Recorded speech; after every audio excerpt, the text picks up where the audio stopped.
মালয়েশিয়ার বন্ধ শ্রমবাজার বাংলাদেশিদের জন্য পুনরায় চালু করার বিষয়ে প্রবাসী কল্যাণ ও বৈদেশিক কর্মসংস্থান প্রতিমন্ত্রী মো নুরুল হক এবং সরকারের উচ্চ পর্যায় থেকে বেশ কিছু গুরুত্বপূর্ণ ও ইতিবাচক আপডেট জানানো হয়েছে। প্রতিমন্ত্রী নুরুল হক নূরের বক্তব্য এবং বর্তমান পরিস্থিতির মূল বিষয়গুলো নিচে তুলে ধরা হলো।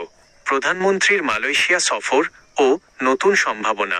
প্রতিমন্ত্রী নুরুল হক নূর জানিয়েছেন যে মালয়েশিয়ার বন্ধ শ্রমবাজারটি পুনরায় চালুর ক্ষেত্রে বড় ধরনের সুযোগ তৈরি হয়েছে। সম্প্রতি জুন 2026 দ্বিপক্ষীয় সফরে মালয়েশিয়ার প্রধানমন্ত্রী আনোয়ার ইব্রাহিমের সঙ্গে এ বিষয়ে সরাসরি আলোচনা হয়েছে। মালয়েশিয়ার অবস্থান ও স্বচ্ছ প্রক্রিয়া।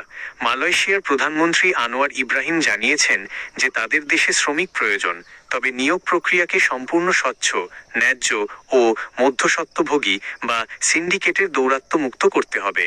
কোনোভাবেই যেন শ্রমিকরা শোষণের শিকার না হন, সেদিকে দুই দেশই জোর দিচ্ছে। সরকারের প্রস্তুতি। প্রতিমন্ত্রী নূর আগে সংসদেও স্পষ্ট করেছিলেন যে বাংলাদেশ সরকারের পক্ষ থেকে কর্মী পাঠানোর জন্য প্রয়োজনীয় প্রশিক্ষণ এবং লোকবল প্রস্তুত রাখা হয়েছে।